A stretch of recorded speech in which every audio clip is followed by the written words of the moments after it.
I hope you are enjoying my video lectures on literary theory and the other important aspects of literature. This is my third and the last video lecture on feminist literary criticism and theory. Two video lectures have already been uploaded by me. The first on four waves of feminism, and second on the important terminology related to feminist literary criticism. Before watching this video, please watch those videos also, then you will have the better understanding of feminist literary criticism. This is the last video lecture which is on important feminist literary critics and theorists. In this video lecture, I have discussed the important critics and theorists from England, France and America, and tried to show the basic assumptions which are discussed by them in their different texts. These are those texts and the critics which are very often asked in competitive examinations, especially in UGC NET examination. And also I have seen that most of these texts are prescribed at PG level in different universities in literary theory paper. So now let us start with Virginia Woolf.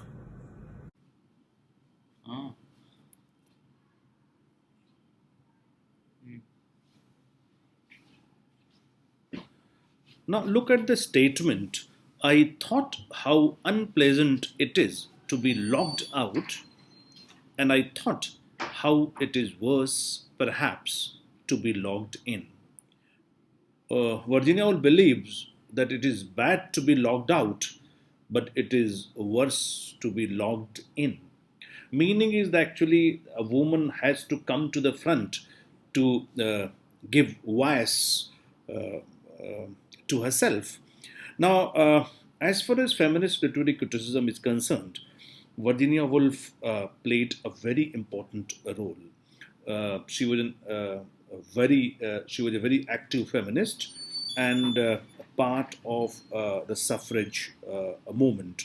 The suffrage movement, that is a right to vote.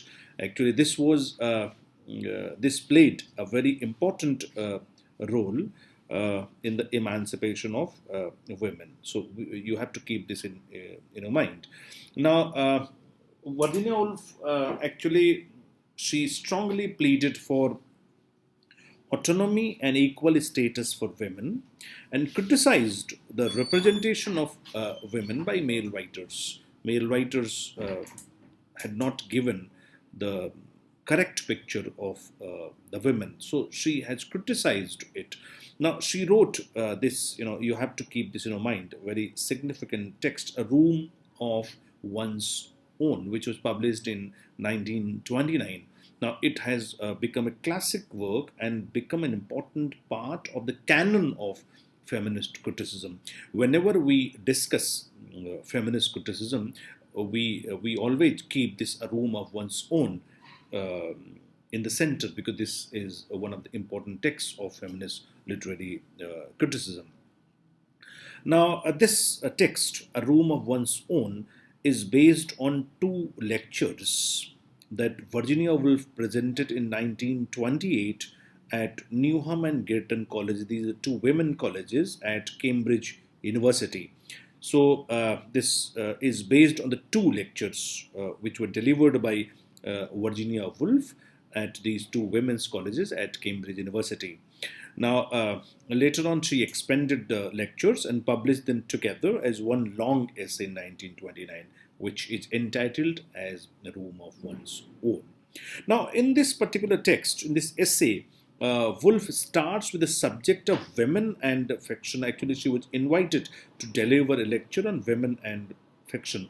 So she started the lecture with the subject of women and fiction, but quickly, she expanded it into the wider issues of, sexism and art, particularly that this sexist society, how this sexism actually, affects women's creativity.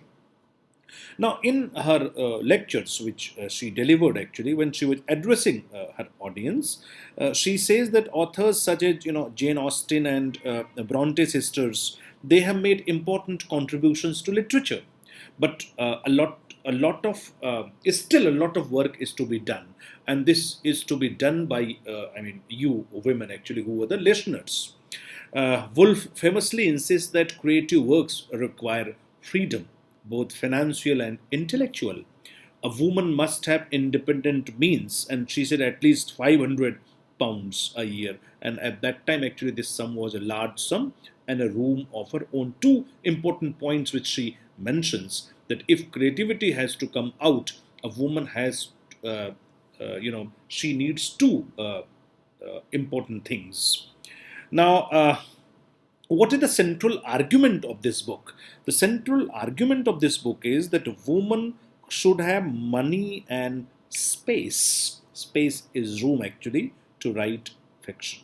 So this was actually the main thesis, the main argument which she made in the text, that a woman should have money and space to write fiction.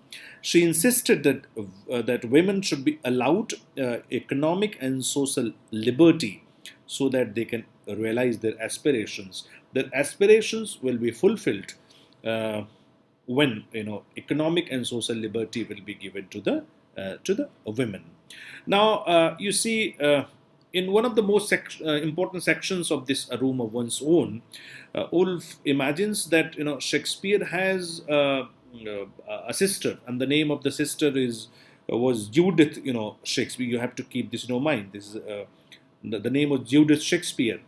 Uh, Now, why the talent or the potential of Judith Shakespeare could not come out? Because she did not get the opportunity. While Shakespeare is free to leave Stratford, seek his fortune on the stage, and fulfill his creative goals, Judith has none of these opportunities. Being a lady, being a girl, actually, she was not given that much, she was not given any opportunity to come out to flourish, actually. So this why this kind of discrimination, as she is discussing in this particular essay. Now it became a very significant text as far as the history of feminist criticism is concerned. But there was some criticism of this essay also. This was done by Alice Walker. Uh, I hope you have heard the name of Alice Walker. Alice Walker, one of the famous African American women novelists, and she is important for writing a novel named The Color Purple, which received Pulitzer Prize.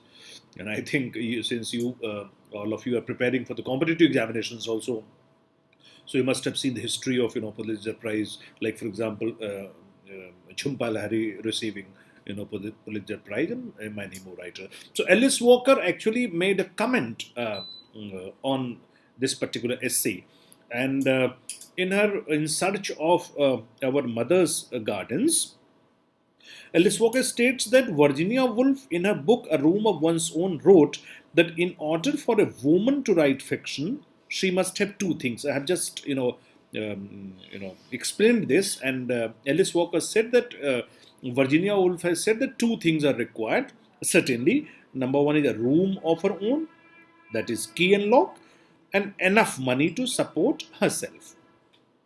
Now, immediately after this passage, what happens? Walker goes on to critique this thought as false. I mean, she did not agree with Virginia Woolf, and she said, no, it's false actually. And then she gave the example of Phyllis Whitley. Yeah, Phyllis Whitley, if you have not heard the name, Phyllis Whitley is one of the important, one of the first African American, poets, African American poets. So Phyllis Whitley actually, after being kidnapped from West Africa and enslaved in Boston, Phyllis Whitley became the first African American and one of the first women to publish a book of poetry in the colonies in 1773. So, as far as competitive examinations are concerned, you have to keep the name of Phyllis Whitley also in your mind, because that is also very important. Uh, Now, uh, uh, you see, Alice Walker continues, and she said that although I initially agreed with Woolf in that the prerequisites of writing fiction were as she described, that a room and money, but gradually, she said that I found myself disagreeing with Woolf. While a room along with funds are certainly important for a person's state of being, the only real necessity for creating works of fiction is to drive to do so. That is a very important point which Alice Walker made. That what I personally think is that this is very important, the drive to do so. If Phyllis Wheatley, a slave who did not even own herself, was able to create great poems through great effort to herself, then why can't any other striving female writer? So, again, you have to, whenever you are writing anything on a room of one's own, you have to give the reference of Alice Walker also, who has criticized it and added this one more point, that for creativity, drive is very important. Woolf also wrote Three Guineas, which was published in 1938 as a sequel to A Room of one's own, and the same idea of the emancipation of women has been described here. Now, coming to another important critic and theorist, Simon de Beauvoir, very important critic, feminist, who influenced the second wave of feminism.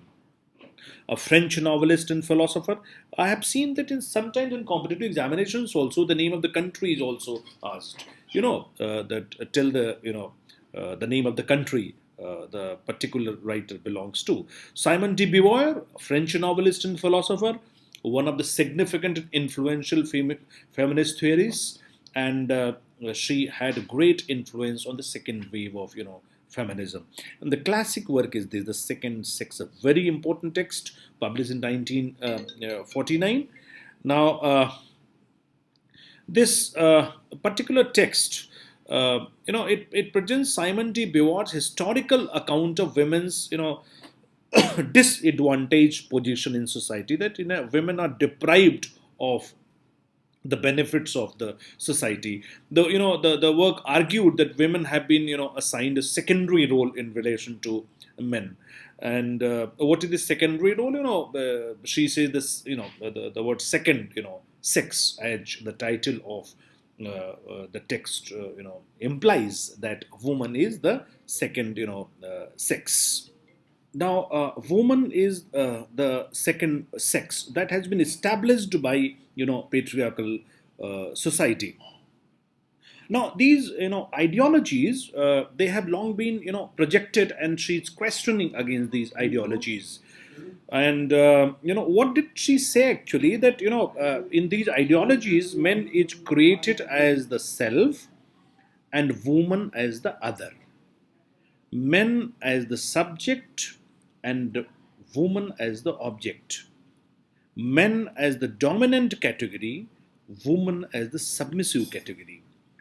Now, he is essential, absolute, and transcendent.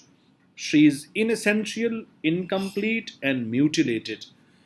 These are the ideas which she is propagating in the text. The second sex. Now, this second sex is divided into two volumes. One is called Facts and Myths, and second is called Lived Experience. Now, you have to keep these the titles in your mind also. Now, each volume is then broken up into parts. For example, volume 1 has 3 parts, while volume 2 has 4.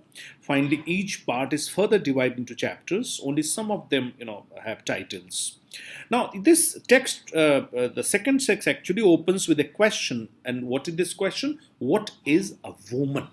You can understand that what is the basic idea of this particular text. Now, if you read this particular text, the second sex, as I have just told you the basic assumptions of this text. Now, this text has influenced many feminist critics. Now, this work actually influenced Euro-American feminist writers and critics.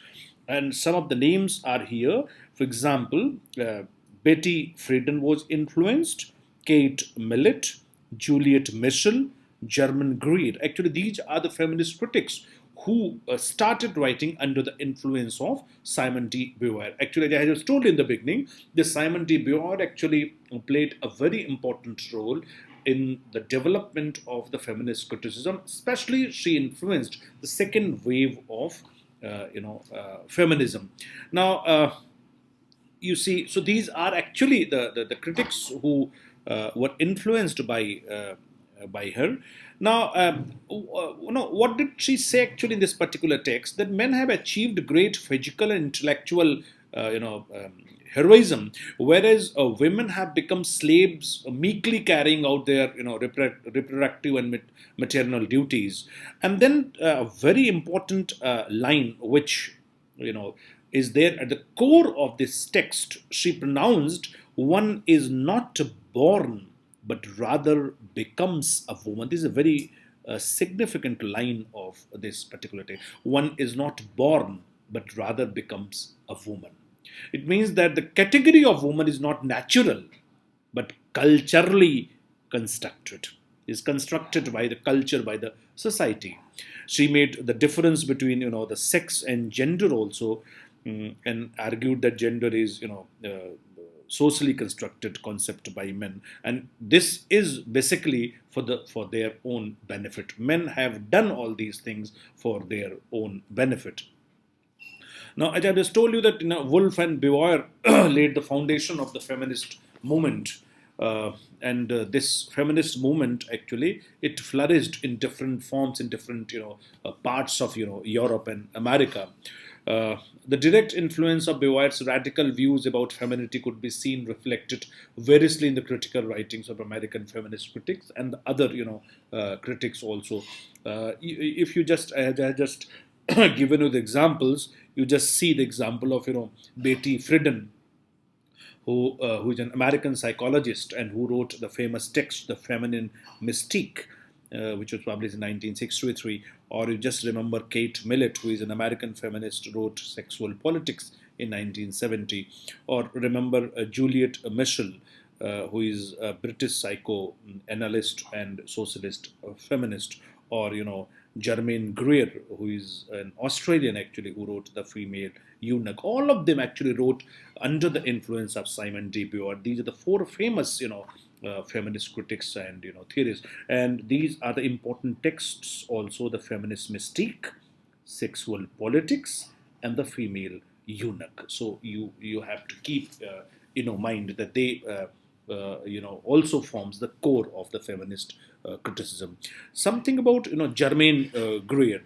As I told you that she wrote The Female Eunuch, which was published in 1970. It created actually a sensation, and within 6 months, it had almost sold out its second print run and had been translated into 8 languages. It was a first book that catapulted her into celebrity. The main idea, the great thesis, is that the traditional suburban consumerist nuclear family represses women sexually, and this devitalizes them, rendering them eunuchs. This you have to remember. What is the basic thesis, the basic idea of the text? That she focuses on the point: the traditional suburban consumerist nuclear family represses women sexually, and this devitalizes them and make them eunuchs. It is actually if you read this text, you'll find out that it is very much unorthodox in structure. It has 4 parts, and the titles of the parts are body, soul, love, hate, and each part divided into very specific subsections, such as, for example, bones, curves, and hair. They are actually the sections of the body, this part which I've just told you. And altruism, egoism, egotism, and obsession in love. So it's very unorthodox in structure. Now, coming to this, Betty Friedan. Now, she wrote a highly influential book, The Feminine Mystique, which was published in 1963. In this particular book, Friedan shows her deep concern for the repression and subordination of the middle class American women. She explains how patriarchal modes restrict women to the private domestic life and deny them entry into the public space. The term feminine mistake, the mistake, it was coined by her to describe the societal assumption that women could find fulfillment through housework, marriage, sexual passivity, and child rearing alone. Further, prevailing attitudes held that truly feminine women had no desire for higher education, careers, or a political bias. Rather, they found complete fulfillment in the domestic sphere. Frieden, however, noted that many housewives were unsatisfied with their lives but had difficulty articulating their feelings. They are not able to articulate their feelings. Now, what happened that actually in World War II, when male members actually went for the war, women started working at on their behalf and performed very well. So you see, she argues that women were socially pressured into becoming homemakers by feminine mystique. And what is this feminine mystique? An idealized image of domestic femininity that arose in the 1950s. Feminine mystique is actually the image that a woman can perform only the domestic role, and she cannot get education and all that. She argues that both men and women must reject the feminine mystique, and she encourages women to pursue education. Now, coming to this next critic and theorist, Juliet Michel, who is famous for her book Psychoanalysis and Feminism, Freud, Reich, Lang, and Women, published in 1974, and you see. What is the basic argument of Michel? Michel argued that women's oppression was linked to four essential social structures: production, reproduction, sexuality, and socialization. Michel sought to combine a critique of socialist thought and psychoanalysis for feminist theory. So you'll find out socialism as well as psychoanalysis in the feminist theory of Juliet Michel. So Marxism is there and psychoanalysis is there. Coming to Kate Millett, Sexual Politics is a very important text published in 1970. It is based on her PhD dissertation. Classic work as far as feminism is concerned, especially the radical feminism. Millett, in this particular book, examined the representation of women and handling of female sexualities in the works of Henry Miller, Norman Mailer, Jean Genet, and D.H. Lawrence. You have to remember these names, that which are those writers which were discussed by Kate Millett in Sexual Politics, because sometimes in the examination also they are asked. Millett argues that these authors view and discuss sex in a patriarchal and sexist way. And in contrast, she praises the more nuanced gender politics of homosexual writer Jean Genet, who is a French novelist, playwright, poet, and essayist, and political activist. Other writers discussed at length include Freud, Meredith, Ruskin, and John Stuart Mill. So you have to remember these names also, those writers which are discussed in this particular text. Now, she connected gender to the concept of politics and power, and as the title suggests, and discussed literature is a place where such sexual politics, take place. Now, literature, according to her, creates and maintains sexual politics, and therefore it is necessary to analyze literary works.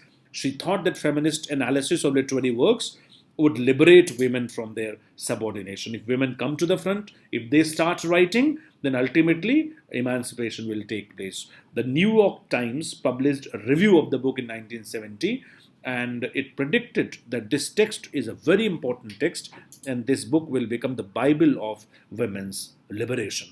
Now, coming to another critic, Ellen Showalter, the most influential American feminist theorist, and she's remarkable for literature of their own. In this particular text, she introduced many forgotten and neglected women writers, and she's trying to build the female literary tradition. Now, Elaine Showalter's literature of their own is just like Kate Millett's Sexual Politics, based on her doctoral dissertation. Now, when she was writing this particular text, it was a high time of feminist movement. Now, she started her research in 1965, and the actual topic was the double standard criticism of women writers in Victorian periodicals 1845 to 1880. This was the title of her research. She has divided, if you read this particular text, I have also discussed these phases in my second video. Now, she has divided female writing in three phases: feminine, feminist, and female. You have to keep this in mind. Now, and then she discusses the women writers from Bronte to Lessing, that is, writers born after 1800 till the time she started the book. You have to remember this. Now, she has interpreted them as a successive progression. Actually, what is the meaning of feminine? What is the meaning of feminist? And what is the meaning of female? I have already discussed in my second, video. But she finds that there is a kind of successive progression from imitation, that is the first stage of feminine, uh, imitation of the established tradition, that is feminine, in the first phase, to the opposition and demand for freedom in the second phase, that is feminist, and to the self discovery in the third phase. So, if you say feminine, it means imitation. If you say feminist, it means a phase where opposition and demand for freedom took place. And when you say female, it means self discovery, which happened in the third phase. Now, her most important contribution to the feminist literary criticism is the model of gynocriticism, which I have discussed in my previous video. Now, the concept of gynocriticism was given by Ellen Showalter. She proposed this model in order to build an autonomous and self-referencing female. She wanted to establish the female tradition. Uh, Now, it changed the focus of study from male author text to female author text. This is actually gynocriticism. Shift from male author text to female author text. In this shift, the reader, the author, character or characters, critics, all are women, and together they form a literary tradition different from the male tradition. So Ellen Showalter is focusing on that particular point, that there must be a tradition which is pure female tradition, and it is gynocriticism, where the shifting is from male author text to female authored text, and in this shift the reader, author, character and critic all are women. Now, you should also remember the name of Sandra Gilbert and Susan Gubar, who were American critics, and they have carried forward Showalter's model of gynocriticism. In The Mad Woman in the Attic, uh, these critics offered a detailed examination of 19th century women's works and explained women writers' struggle against the patriarchal structure for the self-assertion. Now, coming to Judith Butler. Now, Judith Butler, American philosopher and gender theorist. Her work influenced political philosophy, ethics, and the fields of the third wave feminist, especially the queer studies. Uh, she's best known for the text Gender Trouble, Feminism and the Subversion of Identity. And this was published in 1990, and this text, Bodies That Matter, on the discursive limits of uh, sex. And this important theory which she gave, the theory of gender performativity, she's important and known for her theory of gender performativity. This you will keep in mind. And she has also supported lesbian and gay rights movement, and has spoken on many political issues. Now, coming to some important French, feminist, critics. Now, this French, feminism actually they drew ideas from different sources. For example, Jacques Lacan's structuralist concepts, unconscious, Jacques Derrida's deconstruction, Roland Barthes' semiology, Michel Foucault's concept of power. So, so we have actually the various ideas taken by these French, feminist critics. And we have these three important French critics: Hélène Sixos, Julia Kristeva, and Luce Irigaray. So, coming to this Hélène Sixos, an Algerian-born French theorist, a very highly prolific writer, important for the law of Medusa. This law of Medusa, as you know, the Medusa in Greek mythology, the most famous for the of the monster figures known of Gorgons. She was usually represented as a winged female creature having a head of hair consisting of snakes. Actually, this is the image of Medusa. Now, Sixos claims that women must write because there has not yet been any writing that inscribes femininity. By writing, Sixos believes women can reclaim themselves. This is one important point which she maintains. Instead of being painted as weak and lacking or as frightful monsters like Medusa, they can share the full wealth of their experience and redefine what it means to be feminine. Now, under the influence of Derrida's philosophy, Sixos deconstructed the symbolic practice of phallocentrism. I have explained the word phallocentrism in my previous video, which create hierarchical binary oppositions like nature, culture, man, woman. Writers, according to her, should write to exceed these binary oppositions. This view came to be known as écriture feminine or feminine writing. This term I have also already explained. Now, coming to Julia Kristeva, a Bulgarian French feminist theorist. She was initially interested in linguistics, but later took up psychoanalysis as main area of study. She was influenced by the diverse ideas of Marxism, structuralism, and the theories of Roland Barthes and Jacques Lacan. Her landmark work is Revolution in Poetic Language. She interpreted language as a signifying process that is mobile and fluid and that produces symbolic meanings. Now, further, she combined linguistic and psychoanalytic ideas to propose her famous theory of semiotic and symbolic. This is very important, actually, very often asked, the theory of semiotic and the symbolic.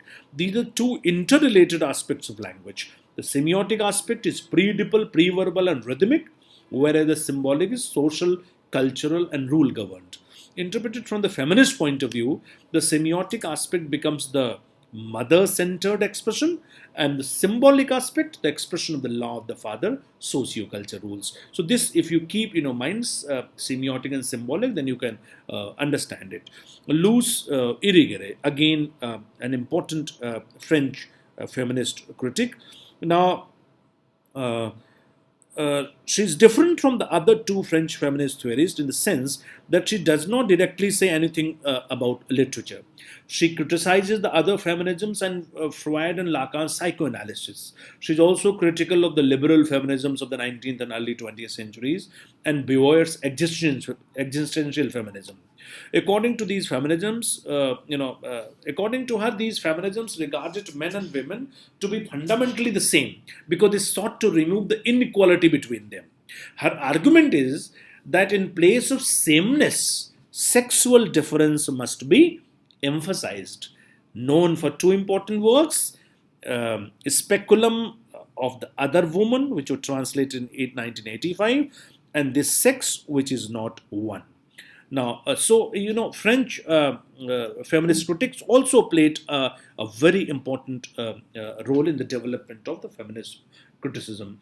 And it was not an easy task to cover all the critics and theorists, but at least I have tried to summarize the basic ideas which are enumerated by these critics in the various texts. So you must read Elaine Showalter, you must read